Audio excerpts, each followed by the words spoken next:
Hello and welcome back to another episode of the Poultry.Network podcast. My name is Tom Willings. I'm Tom Woolman. And this week we are joined by Aaron McKenna, Head of Broiler Operations UK for Pilgrims Europe. Aaron, welcome to the Poultry.Network podcast. Hi guys, thanks very much for having me on. I should declare I've known Aaron for a little while on the back of my previous working life, and we had a mutual customer, and very much enjoyed working with Aaron in a kind of a cross-party format. But Aaron, it's great to reconnect. I see Pilgrims Europe in the news this week with some phenomenal results, some tremendous results. I think latest quarterly figures, particularly highlighting the European section as doing so well. So great to have you with us to talk a bit more about that. I should say I've got some feedback this week on a previous couple of episodes that said it's just me talking, so I'm going to be quiet because this is very much Tom in your wheelhouse, being chicken meat rather than egg. Did you get that feedback then? Because I did put it on the episode. I said that you were talking too much. So I'm glad it's finally got through to you, Tom. Yeah, apologies. That's fine. Maybe we could just start out, Aaron. Give us a little bit of an idea of your background, how you got started out in chicken, and what's been the path that's brought you to where you are now. Yeah, thanks, Tom. I'll not say I reluctantly got into chicken, but it certainly wasn't the plan. Leaving school or leaving university, I'm from an agricultural background, small family farm in Northern Ireland, but dairy cows were very much my first love. I'm now married, so probably can't say that anymore. But yeah, the original plan was actually to go on and do veterinary, believe it or not. And one or two things happened along the way, and lo and behold, I found myself in a grad scheme with Moy Park. And yeah, I haven't really looked back from there. Didn't know a lot about chicken. Did you know about Moy Park then before you joined them? Not really, to be honest. And that might sound ridiculous given that they're such a huge player in A&I and in the agri-food world. But I suppose as a 15, 16, 17, 18-year-old, and then going through uni, you don't really be on the radar for those types of things. So no, I didn't know a lot about it. And luckily found my way till a grad scheme advert and applied and got in. So yeah, the rest is history, as they say. How long are we talking, Aaron? How many years is that? I started, I think it was the 5th of August, 2013. So just a bit over 12 years now in the business. And the business has been great to me. So and we're referring to you as Aaron, but actually it's Dr. McKenna. You've got a doctorate. Well, yeah. Yes, that's probably a secret that I try to keep. But yes, sorry about that. No issues, but well, not a secret, but I don't generally promote it because I don't use it on a day-to-day basis, really. But yes, was very lucky. The business put me through a doctorate. I got involved in some of our Campylobacter work through the late 2010s, and that sort of led to the opportunity to do a PhD. And 4 or 5 years later, working with London School of Hygiene, Tropical Medicine, the guys at Queen's, the guys at AFBI, some of our internal guys here, somehow I managed to come away with a doctorate. You're obviously a man that's not afraid of hard work. I think I'm picking up, Aaron, from that. Yeah, I like a bit of work.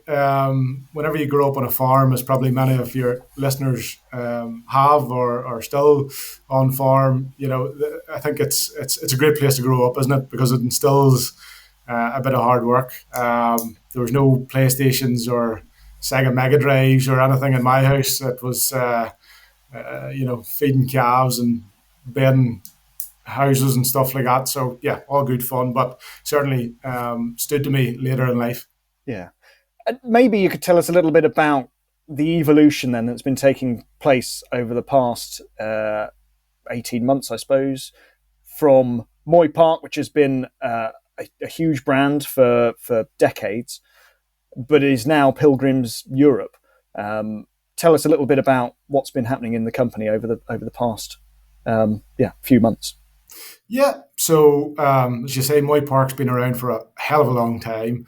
I've only been in the business 12 years, but I think it's in its 85th year in different reincarnations, and has went through many changes in that time. I think the big change for us, certainly locally, and those people that have operated in the business, has been the name has changed above the door for the first time, probably. So we are now Pilgrims Europe, and that obviously, particularly in an agri world, I think change is something that, without stereotyping all of the people that work in agriculture, I think it's fair to say that agriculturalists tend to not be great with change. But I think if you look back actually over the 85-year history, and more recently the last 20-25 years in our business, anytime there's been change, whether that be an acquisition or a change in ownership, whatever the case may be, it has always looked back on favourably and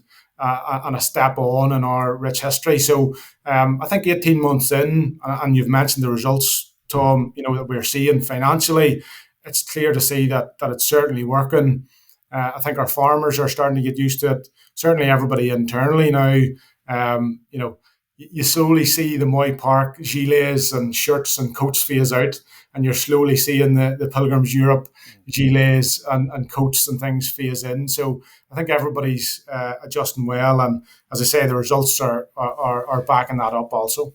And those results will be a great way of crystallising that kind of reformation of the various businesses that are becoming Pilgrims Europe, because you're all celebrating the same success, and especially when your global CEO, comes out and really highlights that it is in fact the European part of this enormous global business. For context, anyone who hasn't caught the results, I think the quarterly performance in US dollars was something like 4.8 billion across the entire group. So we're talking an absolute leviathan of a business. But again, your CEO calling out the European performance as the highlight. So that's got to be a great thing for getting people to feel really proud as being part of that success.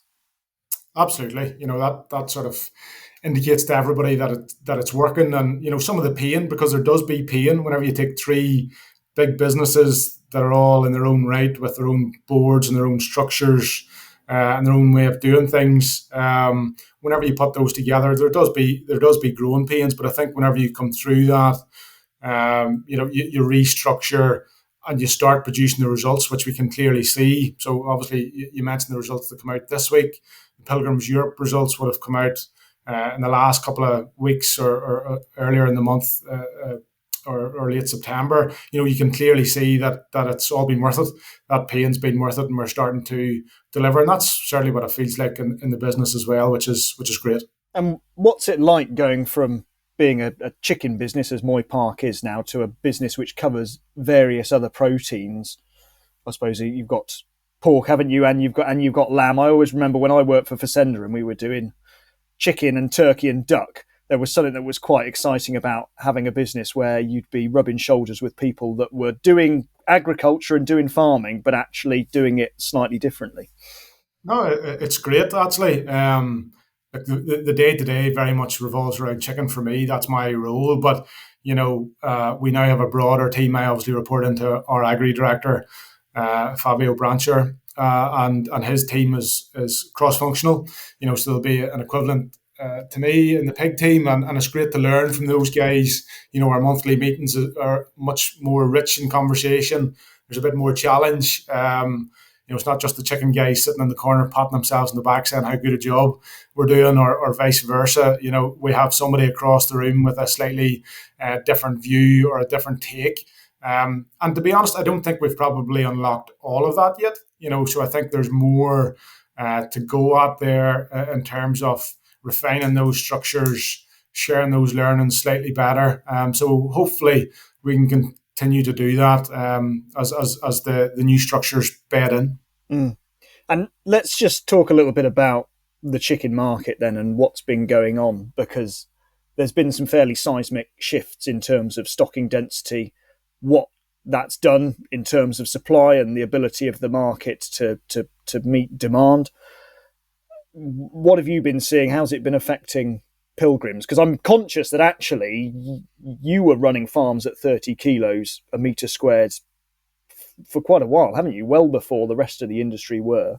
So I think you've probably got quite a unique take on this, really. Yeah, 30 kilos is nothing new for us, particularly in Northern Ireland. We've been doing that for one of our key customers now for 20 plus years, maybe going on for 30 years now. So that's not something new. So technically, I think we had a really good head start because we had done it. We knew how to do it. We understood the slight subtle differences, and there's not many, but we did have that knowledge, and I suppose the confidence really in that it worked. That's probably a key bit. Actually, we had the confidence because we knew the production system. We knew actually whenever we got our farmers, particularly in GB, where it was going to be newer to them, once we had a few crops under their belts, we knew that they would see the benefits to them at a on the ground level in terms of the production system itself. But we also knew commercially it would stack up as well. So I think if we exclude the impacts that's had into the market, and we can chat about those in a wee minute, but if we just purely take it back to farming and our collective roots, is this a better production system than we were at? And I fundamentally believe it is. I think it's a real sweet spot in terms of animal welfare metrics. It's a real sweet spot in terms of sustainability and efficiency, and it's a real sweet spot, I think, in terms of offering the consumer something different, but in a way that's affordable for many. Yeah, I'm sure though it will have also put you under a little bit of pressure in terms of pricing, and there's an awful lot of people at the moment, aren't there, looking over the garden fence and seeing what they could be getting elsewhere. How hard have you had to work to retain growers and take on new ones? You know farmers, Tom, and I'm a farmer as well. We're all farmers here, I think, and farmers like to drive a deal, right? So and certainly any of those live conversations, they've been difficult. But look, we referenced our strong results as a business. There's no doubt about it. At a farming level, the returns are up significantly as well. And from my point of view, that's fantastic. That's what we want. That's what we need, really, as an industry. We need our farmers to be earning sustainable incomes that allows them to reinvest into their infrastructure to allow them to deliver things like our move on 30 kilos, as well as some of the other things coming down the track at them. And I think the interesting thing at the moment is that, yes, live weight prices have gone up in reaction to what's been going on in terms of farming space, but also there has been a big uplift in terms of performance. Performance is supplying a chunk of that increase in margin. Yeah, no doubt about it. Our performance. I'm looking forward to catching up with some industry people over the next few days, and we have a few trips coming up. Speaking to some of our colleagues across the UK and broader into Europe, actually. And I'm really keen to see what those guys are doing in performance, because our performance through 2025 has just been phenomenal. We were reviewing the last 3 weeks recently for a meeting we were having this week. And our average EPF across the last 3 weeks was over 470. So as an average, that's phenomenal. I think we've had over 10 individual flocks this year that have had EPFs over 500. Our FCRs have reduced month on month. So our mortality is really good, health's good. So yeah, performance has certainly been really, really strong through 25. It feels like it was only 5 minutes ago that we were celebrating 450s as a threshold, and now you say we're breaking 500. I was going to ask you whether or not the extensive experience you've had of reduced stocking density has been a competitive advantage for you, A, in terms of optimizing those efficiencies, but B, in terms of the recruitment or retention, guiding farms, sharing that knowledge to make sure that everybody gets up to speed by harnessing those learnings that you've refined after such a long period of time. Has that been an advantage you've leveraged, or has everybody kind of gone through the same very steep learning curve in that transition? Well, look, I think there's only we, as in me, my team, we're not the guys on the ground growing the chicken day in, day out, particularly on our contract growers, where maybe you're trying to get them to come with you and say that this is the right thing to do. So it's only an advantage to a certain extent, Tom. I would suggest that the advantage for us was probably twofold. One was in the confidence that we had in the system itself, and that knowing this would work. And I think it's fair to say that, given where the industry has moved to and what we're seeing, it definitely does. I think the fact that we were involved in that market move from the very, very beginning, and you could argue maybe almost a catalyst for that, then obviously that was, we were coming from a position of knowledge. I think in reality, what caught the industry in the hop, and I'll include the Pilgrims Europe or Moy Park business in that, is how quickly the market has moved whole scale. So absolutely, we expected over a period of time that this would happen. I think what's really interesting actually is how quickly it has happened, and I think that's caught everybody a bit on the hop.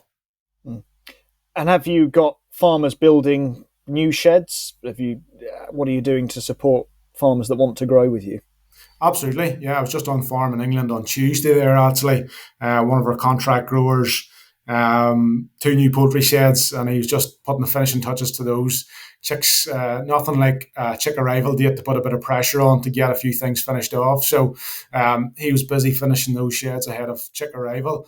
So yeah, we have a really strong pipeline of builds coming along, both active builds with planning passed and currently in construction, and also a strong pipeline of those going towards planning if we can get those passed. I think internally we're also putting our money where our mouth is, and we're starting into a really strong investment program in our company-owned sites.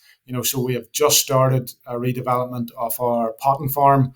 Completely demolished all of those old 10, probably 1960s, 1950s maybe sheds, and they're going to be replaced with much larger modern sheds and unlock a bit more volume for us as well there. So it's great to see that level of investment going into our business and other businesses right across the industry.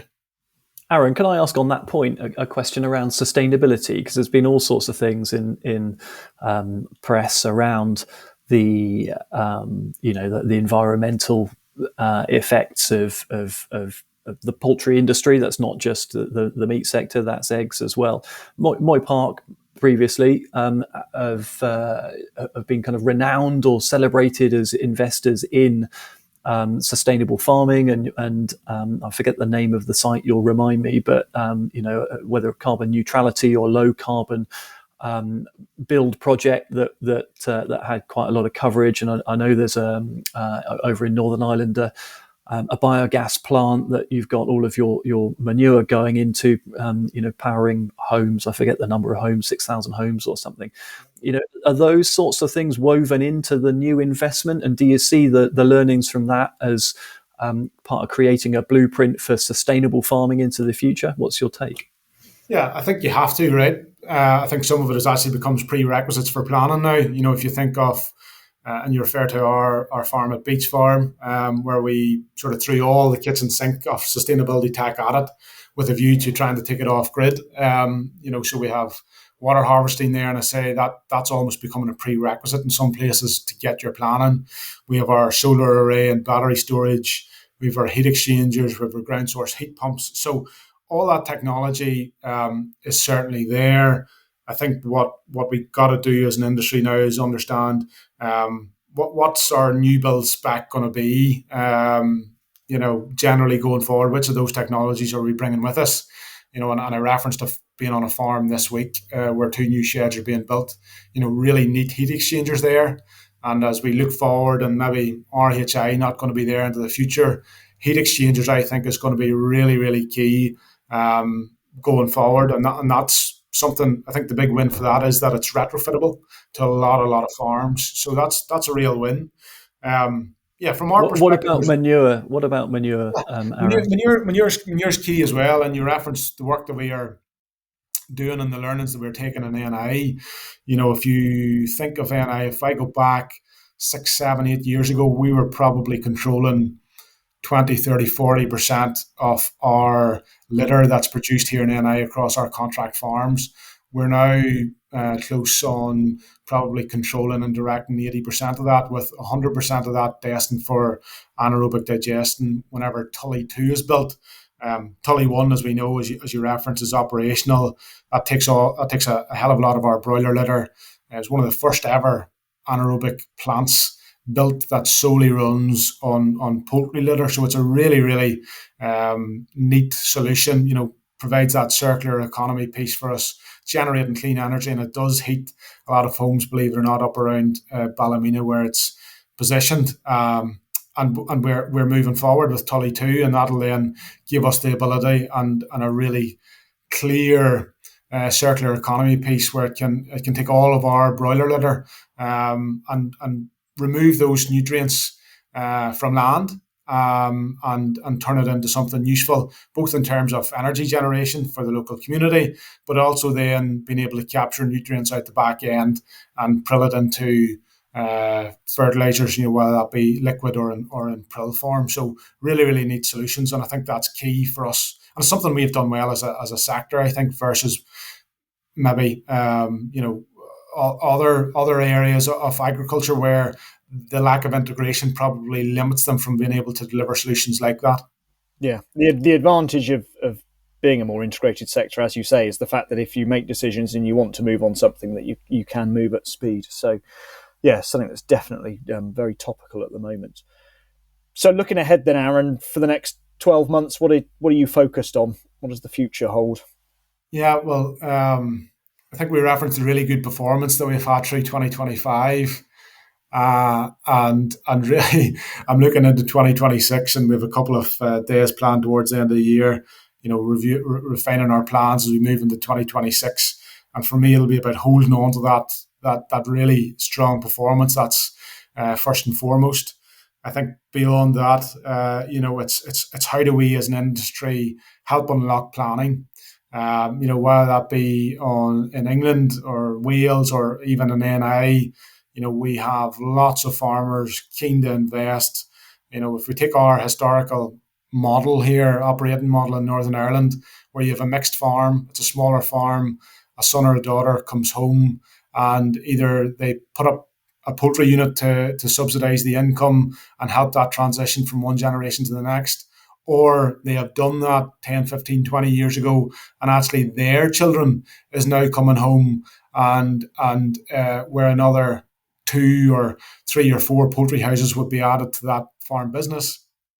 We're actually struggling to do that just with planning. But given some of the solutions that we have to the challenges on nutrients, the challenges on ammonia, and the science-based approach that we are taking to demonstrate, that really we should be allowed to get on here and develop our industry and invest and secure it for the next 50, 60 years.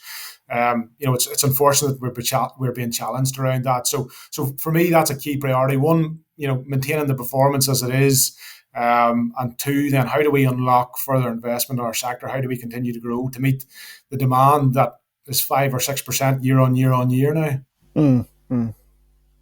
Great. All right. Well, thank you ever so much for taking the time, Aaron, to chat with us today. No problem. It'd be nice to catch up with you at some point in the future again. Thank you. Yes. Thanks for having me, folks. Cheers.